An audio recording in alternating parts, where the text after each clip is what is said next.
Good morning, afternoon, good evening, wherever you are. Today, I'm Dr. Ranjita Kakute, it is Assistant Professor, Department of Education, Dr. Birense Kumar Borwa College, Puranigalam. And today we'll discuss regarding developmental psychology, the first unit of BA6 semester major, and we will discuss regarding meaning and scope. Developmental psychology, or what we say as বিকাশৰ মনোবিজ্ঞান, আমি অৰ্থ আৰু পৰিসৰ আলোচনা কৰিব বিচাৰিছোঁ। So, আজি আমি কি অধ্যয়ন কৰিম বা কি শিকিম, what we will learn. We'll learn meaning of developmental psychology and we'll learn scope of developmental psychology. বিকাশমূলক বা বিকাশ তত্ত্ব মনোবিজ্ঞানৰ অৰ্থ আৰু পৰিসৰ আমি আলোচনা কৰিম। চ' প্ৰথম আমি অৰ্থলৈ যাওঁ, meaning of developmental psychology. So meaning of developmental psychology বুলি যদি একদম সহজ সৰল ভাষাত আমি কওঁ, the first sentence said, developmental psychology study growth and development of the child before birth till death, জন্ম পূৰ্বৰ পৰা মৃত্যুলৈ যোনটো মনোবিজ্ঞানে বিকাশ আৰু বৃদ্ধিৰ কথা অধ্যয়ন কৰে, আমি তাতে সেইটোকে আমি বিকাশ তত্ত্ব বা বিকাশমূলক মনোবিজ্ঞান ক'ব পাৰোঁ বা বিকাশ মনোবিজ্ঞান ক'ব পাৰোঁ। So developmental psychology, it studies the growth, it studies the development. growth দুটা বস্তু থাকে। এজন শিশু যেতিয়া মাতৃ গৰ্ভত যেতিয়া গৰ্ভধাৰণ কৰে, সেই কালীনৰ পৰা গৰ্ভৱতী কালীনৰ পৰা আমি যদি একদম বৃদ্ধকালৰ দৰে চাওঁ, there is two things that we see, growth and development. কেতিয়াবা আমাৰ বৃদ্ধি হৈ আছে, সেই বৃদ্ধিটো আমি শিশুৰ ক্ষেত্ৰত দেখোঁ, হাইটত, ৱেইটত, বিভিন্ন শাৰীৰিক ক্ষেত্ৰত আমি বৃদ্ধি হোৱা দেখোঁ। তাৰ লগত আমি ডেভেলপমেণ্ট, বিভিন্ন ধৰণৰ বিকাশ হৈ আছে, অকল বৃদ্ধি হোৱা নাই। তেওঁৰ বৌদ্ধিক যেতিয়া তেওঁৰ শাৰীৰিক বৃদ্ধি হৈছে, তেওঁৰ শাৰীৰিকভাৱে যেতিয়া তেওঁৰ ৱেইট গেইন কৰিছে, তেওঁৰ বিভিন্ন অৰ্গেন, ইণ্টাৰনেল বডি অৰ্গেন, তেওঁৰ এক্সটাৰ্নেল বডি অৰ্গেন যেতিয়া বৃদ্ধি হৈছে, it is growing, it is growth, তেতিয়া তাৰ লগত আমি দেখিছোঁ দেৰ ইজ ডেভেলপমেণ্ট, দেখিছোঁ বিকাশ হৈছে শিশু এজনৰ, বিভিন্ন ধৰণৰ বিকাশ দেখিছোঁ। আমি শাৰীৰিক বিকাশ দেখিছোঁ, আমি মানসিক বিকাশ দেখিছোঁ, আমি বৌদ্ধিক বিকাশ দেখিছোঁ। So all kind of development is studied under developmental psychology. Next thing that we can say about developmental psychology বা বিকাশ মনোবিজ্ঞানৰ ক্ষেত্ৰত আমি যোনটো আমি ক'ব পাৰোঁ, বা বিকাশিত মনোবিজ্ঞানৰ ক্ষেত্ৰত যোনটো আমি ক'ব পাৰোঁ, সেইটো হ'ল it include all the stages of development of human stages বুলি আমি যোনটো কওঁ, বিকাশৰ যোনটো স্তৰ বুলি আমি কওঁ, সেইটো আমি দেখা পাওঁ। That is, we see the prenatal stage. Prenatal হ'ল গৰ্ভকালীন স্তৰ বুলি যোনটো কওঁ, জন্মৰ আগৰ সময়, মাতৃৰ গৰ্ভত যে 9 মাহ থাকে, সেই 9 মাহৰ সেই সময়খিনি অধ্যয়ন কৰা যায় in developmental psychology. We study the infancy period, জন্মৰ পৰা 5 বছৰলৈ আমি infancy বুলি কওঁ। So আমি সেই ষ্টেজটো অধ্যয়ন কৰোঁ, তাৰে বিভিন্ন বিকাশসমূহ, তাৰে বিভিন্ন বৃদ্ধিসমূহ আমি আলোচনা কৰোঁ, তাৰ বিভিন্ন সমস্যাসমূহ, শিক্ষাৰ ক্ষেত্ৰত কেনেকুৱাকৈ আমি পদক্ষেপ ল'ব লাগে, আমি সেইখিনি আলোচনা কৰোঁ। Childhood, after the end of infancy শেষ হোৱাৰ লগে লগে 5 বছৰ পিছত 6 বছৰ যেতিয়া কৰি দিয়ে, 6 বছৰৰ পৰা 12 বছৰলৈ আমি চাইল্ডহুড পিৰিয়ড বুলি কওঁ, আৰু সেই চাইল্ডহুড পিৰিয়ডত বিভিন্ন ধৰণৰ বিকাশৰ কথা আমি অধ্যয়ন কৰোঁ। দেন ফ্ৰম 13 years, 13 বছৰৰ পৰা আমাৰ 19-20 বছৰলৈ আমি সেইটো এডলেচেণ্ট ষ্টেজ বুলি কওঁ। চ' সেই এডলেচেণ্ট ষ্টেজটো আমি অধ্যয়ন কৰোঁ। এডাল্টহুড আমি ষ্টাডি কৰোঁ, তেওঁলোকৰ বিভিন্ন ধৰণৰ বিকাশসমূহ। সেই এডলেচেণ্ট ষ্টেজ ইজ এনেকুৱা এটা ষ্টেজ হয় যোনটো যথেষ্ট আমি বিকাশ দেখা পাওঁ প্ৰত্যেকটো দিশত। কিন্তু এডাল্টহুড এনেকুৱা এটা ষ্টেজ হয়, এডাল্টহুডত য'ত আমি শাৰীৰিক বিকাশ বিশেষকৈ দেখা নাযাওঁ, কিন্তু তাৰ লগত বিভিন্ন ধৰণৰ বিকাশ, self identity, self concept, personality related বিভিন্ন ধৰণৰ বিকাশ আমি দেখা পাওঁ। চ' সেই বিকাশবোৰ তাৰ লগত জড়িত বিভিন্ন সমস্যাসমূহ, বিভিন্ন কাৰকসমূহ আমি অধ্যয়ন কৰিব পাৰোঁ। So' we study the adulthood stage, তাৰপিছত আহে old age stage. So' all the stage, এই গোটেইখিনি স্তৰ আমি আলোচনা কৰোঁ in developmental psychology. Next, developmental psychology মই স্তৰকেইটা আলোচনা কৰোঁতে আমি কৈছোঁ it cover physical, mental, intellectual, social, emotional, moral and personality development. Yes, বিকাশিত মনোবিজ্ঞান বুলি যেতিয়া কওঁ আমি অকল গ্ৰ'থ এণ্ড ডেভেলপমেণ্ট অধ্যয়ন কৰিছোঁ সেনেকুৱা নহয়, আমি বিভিন্ন স্তৰৰ লগত জড়িত বিভিন্ন দিশত যোনবোৰ বিকাশ হ'ব, যোনবোৰ বৃদ্ধি হ'ব, আমি সেই বস্তুখিনিও আলোচনা কৰিছোঁ। উই have studied, it covered developmental psychology, physical development, mental development, বা আমি যোনটো বৌদ্ধিক বিকাশ বা intellectual development বুলি কওঁ, social সামাজিক বিকাশ, ইমোচনেল আৱেগিক বিকাশ, নৈতিক বিকাশ বা ব্যক্তিগত বিকাশ যোনটো হৈছে moral development, personality development, এই গোটেইখিনি বস্তু আমি অধ্যয়ন কৰোঁ। ইয়াৰ লগত আৰু এটা বস্তু যোনটো developmental psychology সামৰি লৈছে সেইটো হ'ল we study the various problems and factors associated with development. বিভিন্ন স্তৰত বিভিন্ন ধৰণৰ সমস্যাসমূহ দেখা যায় আৰু সেই সমস্যাৰ লগত কিছুমান কাৰকসমূহ দেখা যায়। চ' আমি সেইখিনি বস্তু অধ্যয়ন কৰোঁ বিভিন্ন স্তৰৰ লগত জড়িত, বিভিন্ন দিশৰ লগত জড়িত, যেনেকৈ মানসিক বিকাশৰ কথা কওঁ বা আমাৰ ফিজিকেল ডেভেলপমেণ্ট শাৰীৰিক বিকাশৰ লগত জড়িত বিভিন্ন ধৰণৰ সমস্যা শিশুকালত বা প্ৰি নেটাল ষ্টেজত আমি বিভিন্ন ধৰণৰ সমস্যাসমূহ সন্মুখীন হ'ব পাৰোঁ বা বিভিন্ন কাৰক থাকিব পাৰে। আমি সেই সমস্যাসমূহ অধ্যয়ন কৰোঁ, লগতে আমি সেই সমস্যাৰ লগত জড়িত যিখিনি আমি চলিউশ্যনছ দিব পাৰোঁ আমি সেইখিনিও অধ্যয়ন কৰোঁ। So' overall meaning of developmental psychology বুলি যেতিয়া আমি কওঁ গোটেই আমি স্তৰকেইটা জন্মৰ আগৰ পৰা টিল দ্য অল্ড এজ আমি গোটেইখিনি স্তৰ অধ্যয়ন কৰোঁ in developmental psychology. So' definition বিভিন্ন লোকে বিভিন্ন ধৰণৰ ডেফিনেশ্যন দিছে। ইয়াৰ মাজত মই দুটা ডেফিনেশ্যন আজি দাঙি ধৰিব বিচাৰিছোঁ। প্ৰথম ডেফিনেশ্যনটো দিছে জৰ্জ বাটাৰৱৰ্থ and Margaret Harris. তেওঁ কৈছে developmental psychology is concerned with the scientific understanding of age-related changes in experience and behavior. So এইটো যদি মই ভাঙি দিওঁ, ভাঙি যদি বৰ্ণনা কৰোঁ বা ইয়াৰে বিৱৰণ দিওঁ, developmental psychology is concern with what? প্ৰথমটো হ'ল চাইণ্টিফিক আণ্ডাৰষ্টেণ্ডিং। আমি যেতিয়া কৈছোঁ কি আমি অধ্যয়ন কৰোঁ বুলি, এইটো এটা ছিষ্টেমেটিক ৱেত কৰোঁ, আমি চাইণ্টিফিকেলি কৰোঁ। ইয়াতে অকল এজন শিশুক চাই কিবা এটা বস্তু লিখি দিলোঁ সেনেকুৱা নহয়, it is a systematic study. So' আমি scientifically we understand age related changes মানে হ'ল জন্মৰ আগৰ পৰা মৃত্যুলৈ, জন্ম হোৱাৰ পিছৰ পৰা তাৰপিছত আমাৰ মৃত্যুলৈ আমি দেখা পাওঁ তাত বিভিন্ন ধৰণৰ চেঞ্জেছ আহে বয়স অনুযায়ী। যেতিয়া গৰ্ভকালীন অৱস্থাত থাকে শিশু এজন মাতৃৰ গৰ্ভত, তাতেও বিভিন্ন ধৰণৰ আমি চেঞ্জেছ দেখা পাওঁ। Changes in experience and behaviour, বিভিন্ন অভিজ্ঞতা আৰু বিভিন্ন ব্যৱহাৰত আমি বিভিন্ন ধৰণৰ সাল সলনি দেখা পাওঁ। শিশুজন জন্ম হোৱাৰ পিছত একেবাৰে যোনটো আমি কওঁ পানী কেঁচুৱা, জাষ্ট জন্ম হোৱাৰ পিছত দেখিবা সি ইপিনে সিপিনে চাই অলপ কান্দিলে, লাহে লাহে সি যেতিয়া ডাঙৰ হয় সি মানুহবোৰক চিনি পোৱা আৰম্ভ হয়। So' this is age related changes. So' বিভিন্ন ধৰণৰ বিভিন্ন বয়সত যোনবোৰ পৰিৱৰ্তন আমি দেখা পাওঁ বিভিন্ন দিশত, সেই এক্সপিৰিয়েঞ্চত হওক, অভিজ্ঞতাত হওক, ব্যৱহাৰত হওক, সেই গোটেইখিনি আমি বৈজ্ঞানিকভাৱে বুজিবলৈ চেষ্টা কৰোঁ আৰু অধ্যয়ন কৰোঁ। সেই ডেফিনেশ্যনটোৱে হ'ল developmental psychology is concern with scientific understanding of age related changes in experience and behaviour. Second যোনটো ডেফিনেশ্যন সেইটো আগৰটোৰ লগত প্ৰায় একেই। ইয়াতে চিগেলে কৈছে developmental psychology was preoccupied with ages and stages. তেওঁ এটা লাইনত খুব ধুনীয়াকৈ গোটেইখিনি বিকাশিত মনোবিজ্ঞানক আগুৰি লৈছে। সেইটো হ'ল তেওঁ কৈছে ইটছ প্ৰি-অকুপাইড, মূল অধ্যয়ন ক্ষেত্ৰ হ'ল বিকাশমূলক বা বিকাশিত মনোবিজ্ঞানৰ developmental psychology.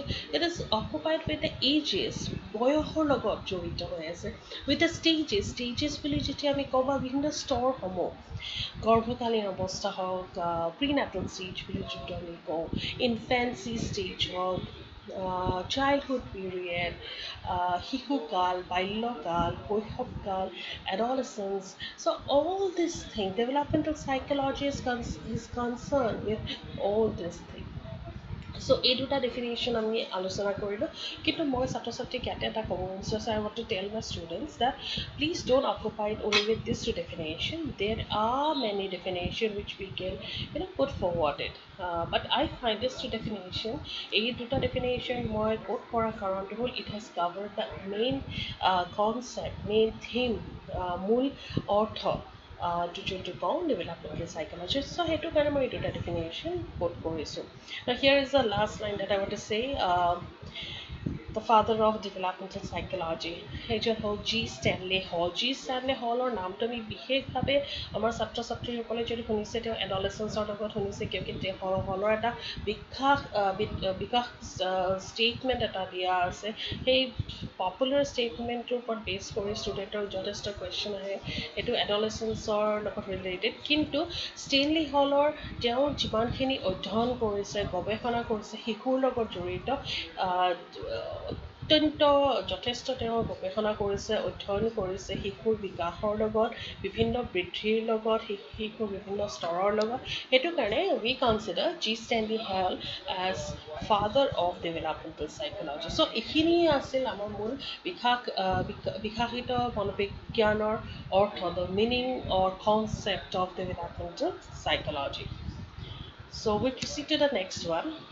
Scope of developmental psychology. So scope of developmental psychology বুলি যদি আমি কওঁ, this is the very few, very limited যোনখিনি মই ইয়াতে আলোচনা কৰিব বিচাৰিছোঁ. But scope of developmental psychology যথেষ্ট বহল. আমি গোটেই স্তৰখিনি লওঁ, বিকাশৰ গোটেই স্তৰখিনি লওঁ, গতিকে যথেষ্ট বহল বুলি ক'ব পাৰোঁ. চ' এটা প্ৰথম যোনটো লিখা আছে influence of heredity. Influence of heredity মানে হ'ল বংশগতিৰ প্ৰভাৱ বুলি আমি যোনটো কওঁ. এতিয়া বংশগতিৰ প্ৰভাৱ বুলি যেতিয়া আমি কৰোঁ, so' heredity yes it plays a very important role in development of any individual. যিকোনো শিশুৰ বিকাশৰ লগত জড়িত হৈ আছে কিয়কি আমি বিভিন্ন ধৰণৰ শক্তিসমূহ বিভিন্ন ধৰণৰ মানসিক শক্তি হওক বা বিভিন্ন ধৰণৰ আমাৰ গ্ৰ'থ বৃদ্ধিৰ ক্ষেত্ৰত আমি ক'ব পাৰোঁ that heredity plays important role. চকুৰ ৰঙৰ পৰা তোমাৰ structure, physical structure. So all these are influenced by heredity, বংশগতিৰ লগত জড়িত হৈছে. চ' আমাৰ বিভিন্ন স্তৰত দেখা যায় আৰু বিভিন্ন দিশত আমি দেখা পাওঁ that বংশগতিৰ যথেষ্ট প্ৰভাৱ পেলায় আৰু সেই বস্তুটো আমি ইণ্টেলিজেঞ্চৰ লগত খাপ খায়, বুদ্ধিৰ লগত খাপ খায়. that সাধাৰণতে আমি কওঁ that বুদ্ধিৰ যোনটো হয় বুদ্ধি ইণ্টেলিজেঞ্চ IQ বুলি আমি সাধাৰণ ভাষাত কওঁ. It is been inherited by from one gene to the another. এটা জেনেৰেশ্যনৰ পৰা আন এটা জেনেৰেশ্যনলৈ আহে বুলি আমি ক'ব পাৰোঁ. চ' স্ক'প পৰিসৰ বুলি যেতিয়া আমি কওঁ প্ৰথম তেওঁলোকে অধ্যয়ন কৰে সেই হেৰিডিটি বংশগতিখিনি অধ্যয়ন কৰে. বংশগতি কেনেকুৱা ধৰণৰ বিভিন্ন স্তৰত বিভিন্ন বয়সত কেনেকুৱা ধৰণৰ প্ৰভাৱ পেলাইছে সেইটো অধ্যয়ন কৰিব যায়. ছেকেণ্ডটো হ'ল এনভাইৰমেণ্টেল ইনফ্লুৱেঞ্চ. এনভাইৰমেণ্টেল ইনফ্লুৱেঞ্চ মানে হ'ল পৰিৱেশৰ প্ৰভাৱ. য়েছ, য'ত বংশগতি থাকে তাতে আমি পৰিৱেশৰ প্ৰভাৱ যথেষ্ট দেখা পাওঁ. চ' সেই পৰিৱেশৰ প্ৰভাৱ বুলি যেতিয়া আমি কওঁ different environment can exaggerate different kind of influence. বিভিন্ন পৰিৱেশে যথেষ্ট যেতিয়া আমি সাধাৰণতে কওঁ এটা খুব ধুনীয়া এটা এক্সাম্পল আমাৰ প্ৰায় আমি মানুহৰ মুখত শুনো আমাক প্ৰায় উপদেশ হিচাপে বিভিন্ন জ্যেষ্ঠজনসকলে দিয়ে. সেইটো হ'ল এটা পচা আমে গোটেই আমৰ বস্তাটো বা গোটেই আমখিনি পচাব পাৰে. তাৰমানে ইট ইজ দ্য এনভাইৰমেণ্ট সংগ কাৰ লগত মই আছোঁ. চ' এনভাইৰমেণ্টেল ইনফ্লুৱেঞ্চ যদি পৰিৱেশ এটা খুব ভাল পৰিৱেশ এটা আমি পাওঁ ডেফিনেটলি শিশুসকলৰ বৃদ্ধি বা বিকাশত যথেষ্ট সহায় কৰিব. কিন্তু যদি সেই পৰিৱেশটো পোৱা নাযায় শিশু এজনৰ যদি প্ৰতিভাও থাকে জন্মগত বিভিন্ন প্ৰতিভা থাকিব পাৰে সেই প্ৰতিভাখিনি বিকাশ কৰিব নোৱাৰিব পাৰে. উদাহৰণস্বৰূপে আমি আমাৰ বিশিষ্ট খেলুৱৈ বুলি যদি কওঁ sportsmen master blaster Sachin Tendulkar যদি লওঁ লতা মংগেশকাৰক যদি লওঁ ছাৰ ডক্টৰ আব্দুল কালাম ছাৰক যদি লওঁ তেওঁলোকৰ ক্ষেত্ৰত আমি এইটো ক'ব পাৰোঁ যে তেওঁলোকৰ হেৰিডিটি ডেফিনেটলি তেওঁলোকৰ বুদ্ধি তেওঁলোকৰ যোনটো গুণসমূহ যথেষ্ট সেইটো বংশগতি হিচাপে আহিছে কিন্তু পৰিৱেশৰ প্ৰভাৱ আছে influence of environment is the influence of environment কাৰণটো হ'ল তেওঁৰ যথেষ্ট তেওঁলোকে যদি প্ৰতিভাবোৰ তেওঁলোকে বিকাশ কৰিবলৈ সুবিধা নাপালে হয় সেই পৰিৱেশটো নাপালে হয় তেওঁলোকে definitely would not know' Sachin Tendulkar Lata Mangeshkar or Abdul Kalam sir. So environmental influence is another scope of developmental psychology. Next, individual differences, ব্যক্তিত্ব uh, পাৰ্থক্য বুলি ক'ব পাৰোঁ ব্যক্তিত্বৰ পাৰ্থক্য হ'ল that no twins are same, no two individuals are same দুজন ব্যক্তি কেতিয়াও একে হ'ব নোৱাৰে ডেভেলপমেণ্টেল চাইক'লজি যেতিয়া আমি কওঁতে বিভিন্ন বিকাশমূলক অধ্যয়ন কৰিছে বিভিন্ন স্তৰত বিভিন্ন আচৰণ ব্যৱহাৰ তেওঁলোকে অধ্যয়ন কৰিছে উই mean the individual differences also' আমি ব্যক্তিৰ পাৰ্থক্য যে থাকে আমি ব্যক্তিগত পাৰ্থক্য যোনটো থাকে আমি সেইটো কথা কৈছোঁ টকিং এবাউট ইণ্ডিভিজুৱেল ডিফাৰেঞ্চেছ দুজন টুইনছ যদি আমি কওঁ তেওঁলোক একে পৰিৱেশত ডাঙৰ হৈছে কিন্তু তেওঁলোকৰ দুই এজনৰে মাজত আমি বিভিন্ন ধৰণৰ পাৰ্থক্য দেখা পাওঁ চ' এই পাৰ্থক্যটো অধ্যয়ন কৰিবলৈ ডেভেলপমেণ্টেল চাইক'লজিৰ এটা পৰিসৰ বুলি আমি ক'ব পাৰোঁ ব্যক্তিত্ব পাৰ্থক্য কাৰণ হ'ল ইজ জেনেটিক ফৰ্মেশ্যন আমাৰ genetic formation the way we see things are all different so' দুজন ব্যক্তিৰ মাজত সদায় পাৰ্থক্য থাকিব দেখাত শাৰীৰিকভাৱে হওক ফিজিকেলি হওক তোমাৰ মানসিক বুদ্ধিৰ ক্ষেত্ৰত হওক বা বিভিন্ন ক্ষেত্ৰত আমি পাৰ্থক্য দেখা পাওঁ ইনফেক্ট আমি সেই টুইনছতো দেখা পাওঁ টুইনছ দুজন একে হ'ব পাৰে চব ক্ষেত্ৰত দেখাত একে হ'ব পাৰে কিন্তু তেওঁলোকৰ ক'ৰবাত নহয় ক'ৰবাত we will see there is a difference so' সেই individual difference no' two individual are same in this world দুজন একে ধৰণৰ মানুহ দেখাত শুনাত স্বভাৱত থিংকিং পেটাৰ্ণত আমি কেতিয়াও দেখা নাপাওঁ চ' সেইটো এটা পৰিসৰ যোনটো ডেভেলপমেণ্টেল চাইক'লজি অধ্যয়ন কৰে নেক্সট হ'ল এছপেক্টছ অফ ডেভেলপমেণ্ট বিকাশৰ বিভিন্ন দিশসমূহ বুলি যেতিয়া আমি কওঁ এতিয়া বিভিন্ন দিশসমূহ মই অৰ্থটো আলোচনা কৰিছোঁ সেই দিশসমূহ আমাৰ যেনে শাৰীৰিক মানসিক নৈতিক আৱেগিক সৌন্দৰ্যবোধ নৈতিক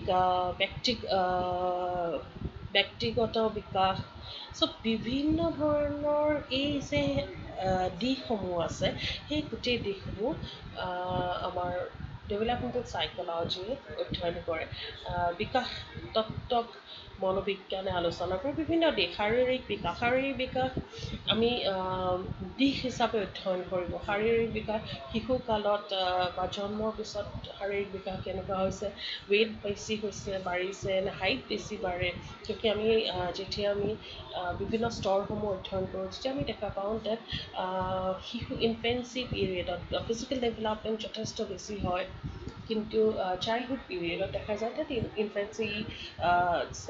ইনফেঞ্চি পিৰিয়ডতছে চাইল্ডহুড পিৰিয়ডত ফিজিকেল ডেভেলপমেণ্ট অলপ শ্ল' হৈ যায় তাতে চাইল্ডহুড পিৰিয়ডত আমি মেণ্টেল ডেভেলপমেণ্টটো বেছি দেখা পাওঁ চ' বিভিন্ন ধৰণৰ দিশসমূহ আমি অধ্যয়ন কৰোঁ in developmental psychology next stages of development আমি যথেষ্ট আলোচনা কৰিছোঁ ষ্টেজেছ অফ ডেভেলপমেণ্টৰ বিকাশৰ স্তৰসমূহ লগত আমি যেতিয়া কওঁ সেইটো জন্মৰ আগৰ পৰা গৰ্ভকালীনৰ পৰা জন্মৰ সময়ৰ পৰা সীমিত মানে আৰম্ভ কৰি তোমাৰ শৈশৱকাল বাল্যকাল কৈশৱকাল ইনফেঞ্চি period childhood period adolescent period আমি গোটেইখিনি স্তৰ আমি সামৰি লওঁ আৰু সেইখিনি স্তৰৰ বিভিন্ন বিকাশসমূহ আমি বিকাশ বৃদ্ধি আৰু বিকাশ দুটা বস্তু গ্ৰ'থ এণ্ড ডেভেলপমেণ্ট আমি দুয়োটা বস্তু আলোচনা কৰোঁ নেক্সট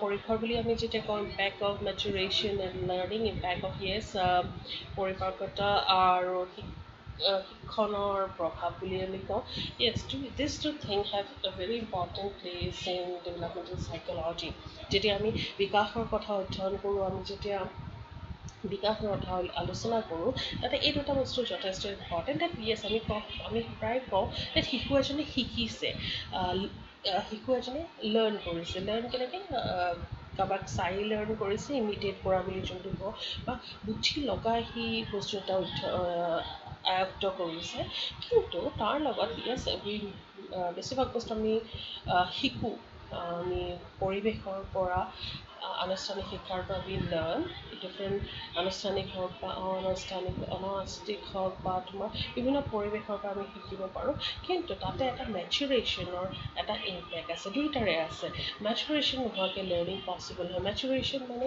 তোমাৰ at least you one need to mature বৃদ্ধি হ'ব লাগিব বিকাশ হ'ব লাগিব এটা পাৰ্টিকুলাৰ অপটিমেল লেভেললৈ এটা উদাহৰণস্বৰূপে মই ক'ব বিচাৰিছোঁ শিশু এজন একেবাৰে সৰু শিশু যেতিয়া আঁঠুকাঢ়া আৰম্ভ কৰে বা তোমাৰ পঢ়া আৰম্ভ কৰে তেতিয়া আমি ক'ব পাৰোঁ যে হি হেভ মেচিয়ৰ তাৰমানে বহিছে মানে তাৰ যোনটো বেকবৰ্ড হ'ল ৰাজহাড়টো ষ্ট্ৰং হৈ গৈছে তাৰমানে পঢ়িব পৰা হৈছে সি যেতিয়া সি খোজকাঢ়া আৰম্ভ কৰে তাৰমানে তাৰ মাচলছবোৰ তাৰ ব'নছবোৰ যথেষ্ট বিকাশ হৈছে ডেভেলপমেণ্ট হৈছে বৃদ্ধি হৈছে চ' মেচিয়ৰ্ড হৈছে যেতিয়া মেচিয়ৰ্ড হ'ব তেতিয়াহে সেই কামটো সি কৰিব পাৰিব যেনেকৈ সৰু সৰু শিশুক আমি প্ৰায় দেখোঁ হেৰি আনি দিয়ে চাইকেল চলাবলৈ কিন্তু প্ৰথম যোনখন চাইকেল দিয়ে সেইখন হ'লে ট্ৰাইচাইকেল বা তিনিচকীয়া চাইকেল বুলি আমি কওঁ তিনিচকীয়া চাইকেল দিয়াৰ কাৰণটো হ'ল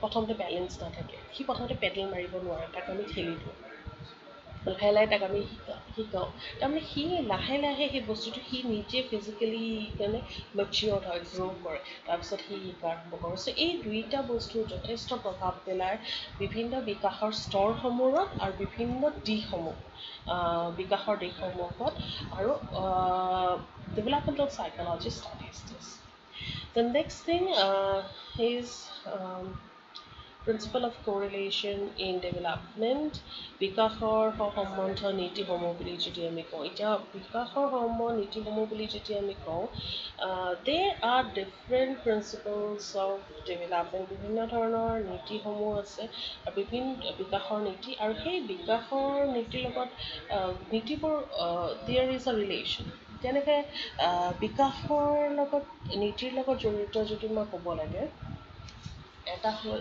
ডেট শিশু এজন infant grow' from head to টো মানে মূৰৰ পৰা ভৰিলৈ ডাঙৰ হয় যেতিয়া শিশু এজনক চাওঁ যদি আমি প্ৰপ'ৰ্শ্যনেটলি চাওঁ শিশুজনৰ মূৰটো যথেষ্ট ডাঙৰ থাকে in comparison with the legs and hand হাত ভৰিৰ লগত যদি আমি কম্পেয়াৰ কৰোঁ মূৰটো আমি যথেষ্ট ডাঙৰ দেখোঁ কিন্তু যিমানে লাহে লাহে সেই ডাঙৰ হৈ গৈ থাকে তাৰ মূৰটো ডাঙৰ হৈ নাযায় তাৰ ভৰিবোৰ ডাঙৰ হয় ভৰি হাত গা বডি সেইখিনি ডাঙৰ হৈ গৈ থাকে হেডটো সেনেকৈ থাকে তাৰপিছত লাষ্টত কি দেখা যায় তাৰ মূৰটো যেন সৰু হৈ গৈছে একচুৱেলি তাৰ মূৰটো সৰু হোৱা নাই তাৰ মূৰটো সেই একে চাইজৰে আছে তাৰ খালি বাকীখিনি ডাঙৰ হৈছে প্ৰপ'ৰ্শ্যনেট চ' দেৰ আৰ ডিফাৰেণ্ট প্ৰিন্সিপলছ বিভিন্ন বিকাশৰ বিভিন্ন ধৰণৰ নীতিসমূহ আছে আৰু সেই নীতিৰ সম্বন্ধবোৰ আমি অধ্যয়ন কৰোঁ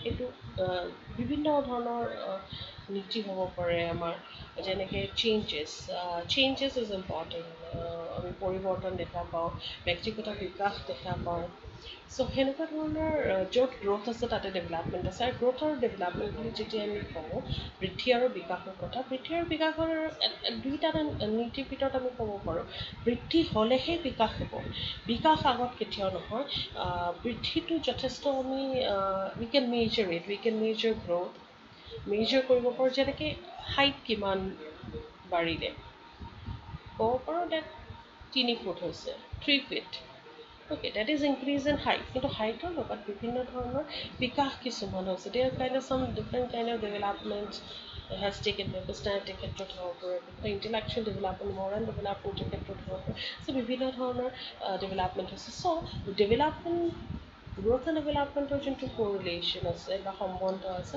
আমি সেই গোটেই সম্বন্ধবোৰ অধ্যয়ন কৰোঁ ইন ডেভেলপমেণ্টেল চাইক'লজি চ' এই 7টা মই স্কোপ পৰিসৰ হিচাপে আলোচনা কৰিছোঁ কিন্তু ইয়াৰ বাহিৰেও আমি বিভিন্ন যথেষ্ট বহল হয়